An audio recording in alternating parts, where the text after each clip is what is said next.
promised, we are back with some more news. The Los Angeles Clippers, Brooklyn Nets, and Toronto Raptors, they've agreed on a multi-year deal. Chris Paul is back in the NBA. He heads to the Toronto Raptors. Ochai Agbaji and a 2032 Raptors pick, all on the move here. Chris Paul is back, though, Aman. We'd hoped that this would happen. Your reaction, sir? Hey, Chris Paul can help a lot of teams. Again, the question, it's the same thing with James Harden. The age bothers you, you know what I'm saying? Is he going to stay healthy? But when you have veteran leadership and somebody that can help your locker room, you have guys that can help massage what the Raptors are already doing. They came out blazing. They've had a couple of hot streaks this year, doing things that we didn't expect them to do, at least not me on paper. So when I add a Chris Paul over there, I think that they get better. I think that they take steps forward. I think that they feel a lot. I would feel a lot safer as a coach knowing I have a Chris Paul on my bench when it comes time for playoffs.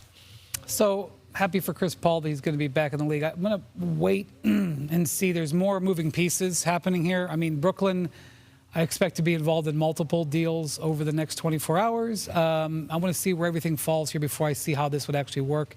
But I'm happy for Chris Paul. This is what he wanted. He really didn't care where he goes as long as he gets back in the league. And if it is a spot that he stays at, I like this because this is a team that's trying to earn their stripes in the Eastern Conference. Scotty Barnes, Brandon Ingram having great years so far. And I do think when the going gets tough, they need someone to help have a coach on the floor. Yep. And so these are guys that win and they compete the hard way.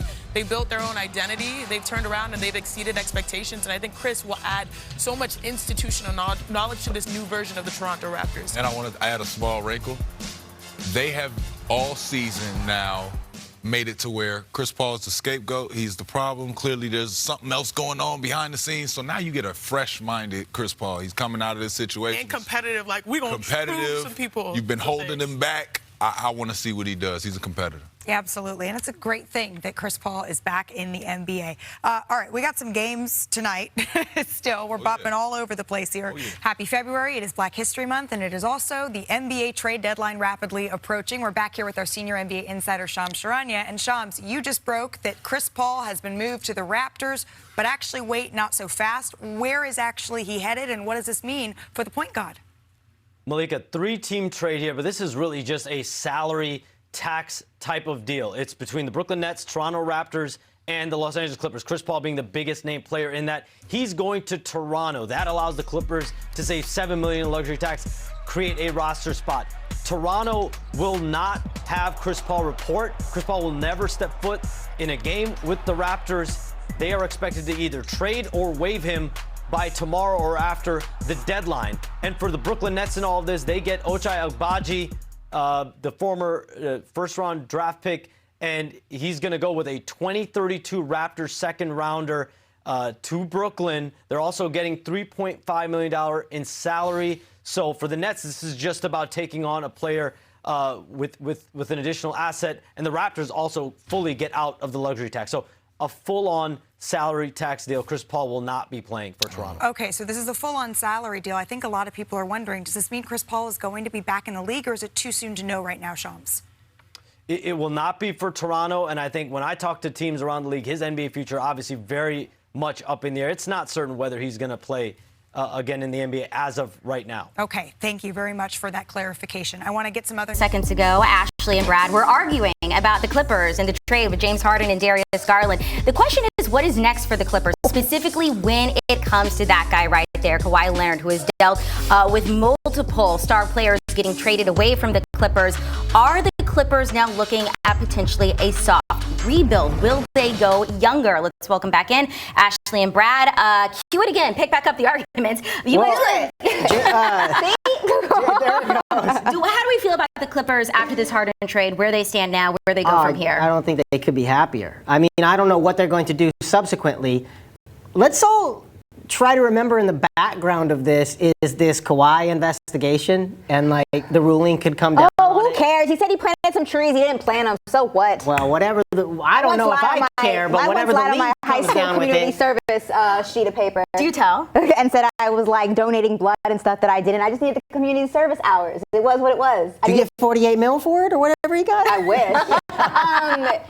But I think that I do agree with this, though. I don't think Kawhi is the next domino to fall. I think this is the last stop for Kawhi Leonard.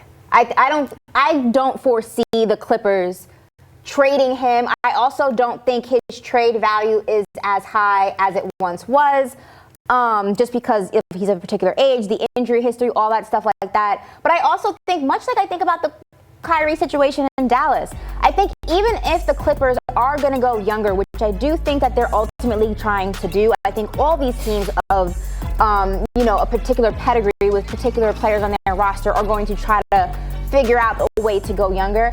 I still think Kawhi is a guy who you want in your locker room, you want on your team. Yeah. He doesn't hurt you, especially when he's healthy. He may not be the Kawhi of the championship era that we know and love, but I don't think he hurts you. I would be very surprised if Kawhi left the Clippers. I don't know if I see that. Okay, so when you're talking about these veteran presences in locker rooms, which do hold value. Has to be for a certain amount of money. Exactly. I agree. Yes, We're talking about guys like Nick Batum. No. Hey, Or Udonis hang Haslem. around Yeah. for $4 million and teach the young guys. Not max contracts in the biggest penny-pinching era in the history of the NBA. But do you think that he's going to play? I don't think he's going to get another max contract. He has one right now. Right, he's already on the hook for it. What I'm saying is like if we're thinking down the road. Right, okay, so if you're not going to pay him that way moving forward, why would you, if they've already said their plan, even before the Harden trade, they're going to clear their books for 27. This is like a reboot. Kawhi and Harden were not going to be part of it even before the Harden trade. Now Harden's gone. Why would you just let Kawhi die on the books instead of recouping assets for him? Because where are you going? Well, I mean, no matter what you get, it's more than nothing. Not only where, but for what? It doesn't. It's more than nothing. If he dies on the books. And when do you do it? Because every season his value decreases. Then okay, they're gonna and you're look. not going to do it this season. Well, I don't. Well, are you in the room? I don't know. I could be. Look, some crazy things have happened. I don't think it We've got happens 24 hours, but Well, maybe not, but they'll look at the summer. My point is, the same thing with Kyrie. These guys are making too much money to look at them as just like, let's keep a nice presence around. They're going to look for deals. And Kawhi Leonard is, the last 2 months has been maybe the best player in the league. That's no joke. So if some team out there thinks that they can win right now, and Kawhi Leonard would put a lot of teams over the Lakers, for instance, would love to trade for Kawhi Leonard. Now, I don't know what they'll give for him, but that is something that the Clippers are most definitely looking at. A free agent in 2027, Kawhi Leonard, right now 3 years, 140, let's say $150 million. I have a hard time believing, with what this roster currently looks like, that Kawhi Leonard is getting traded. Because if you're trying to stay somewhat competitive in the Western Conference, you take Kawhi out of the equation, unless you're getting I don't know, Giannis or somebody in return. What do you do? Are you saying basically we're gonna tank? Because this team's not winning. Bradley Beal's not gonna play. You know what this team is not a competitive team in the Western Conference. You just said Kawhi Leonard's been one of the best players in the league for the past 2 months. But in terms of value on the market, look at where they are right now. They're not even that team right there is in 9th place. I'm not saying competing for a championship, but unless you're going to commit to the tank or just committing to falling wherever the chips may, my question to you is who would be the player that you get in return for Kawhi? I'm not on the phone lines. I'm just saying that if you're going to finish in 9th place and you're moving toward a future built around Darius Garland, which they are, Kawhi Leonard's not the future. I agree with Why that. not get assets to put with Darius Garland? It depends on what those assets keep are. him to stay in 9th place? I don't. They got to look at it. Yeah, I don't know if they'll do it because I don't know if the assets value. are out there. Yeah. And if the assets aren't out there, I don't make that move. Okay. That's my thing. Either way, we have 24 hours. Most of you thinking it's not going to happen right now. Potentially in the summer, we'll see what happens with Kawhi. Producer Tito, tell me where we're going. Giannis. Sorry, there's so much going on. I had to make sure we did have another trade coming done. Okay, so the biggest name, look, we've had James Harden on the move, a lot of different players. The big name we're talking about is Giannis. We're looking at him. We've heard that the Timberwolves, we've seen some moves that they made trying to make a little more cap space for him. The Miami Heat have talked about what they could potentially trade 24 hours out. Brad, where are you on Giannis right now? I think he's going to stay in Milwaukee. I think they're the offseason? Yeah, I think the Bucks are delusional enough, which they have proven time and again by waiving and stretching Damian Lillard on a disastrous financial deal to bring in Miles Turner, another disastrous deal. They're proven that they will go to the ends of the earth to try to keep Giannis and not let this thing die. And they have a good It's chance. kind of romantic when you think about it. I know, it's funny because, you know, we really don't want it. The Notebook at this point. Romantic film. They're like rowing through the yeah. You know, it's funny because Whatever it was. we kill guys like Harden for asking for a trade, and now we're killing Giannis because he won't ask for a trade. Like, get out. We're all saying, just get out of there. Pull the plug.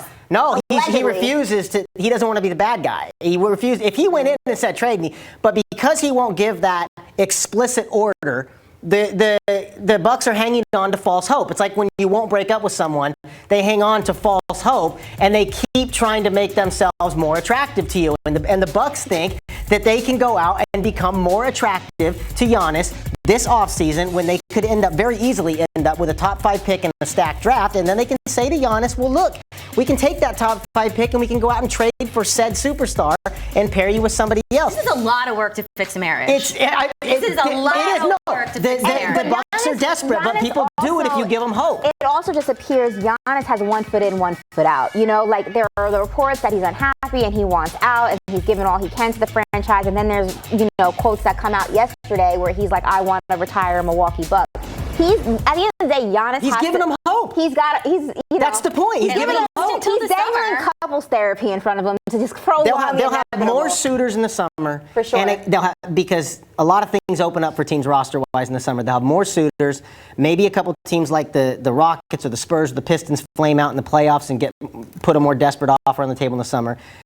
And then again, you've got to factor in this potentially top 5 pick that they're going to have that they could dangle in trade talks. I'm not saying I would do it. I'm not saying I would make the decision to keep Giannis, but they clearly want to keep Giannis. And Giannis still sends signals that he might want to stay. So that top 5 pick's pretty valuable. I do, in a sense, like, look, I think that sometimes when it's over, it's over. But in a sense, I have to respect, like, Giannis wants to do it the old school way. Giannis wants to be in one place his entire career and wants to figure out a way that it can work. But I will say the landscape of the NBA is just drastically different. And when you play in a city like Milwaukee, it's hard to recruit people. Even if you are Giannis, it's hard to recruit that talent to come and play with you. If this was Giannis and he was on a struggling New York team or a struggling Boston team or a struggling LA team, we'd be having a drastically different conversation. But so the line on the Milwaukee. screen is the Timberwolves are trying to create one of the best duos in the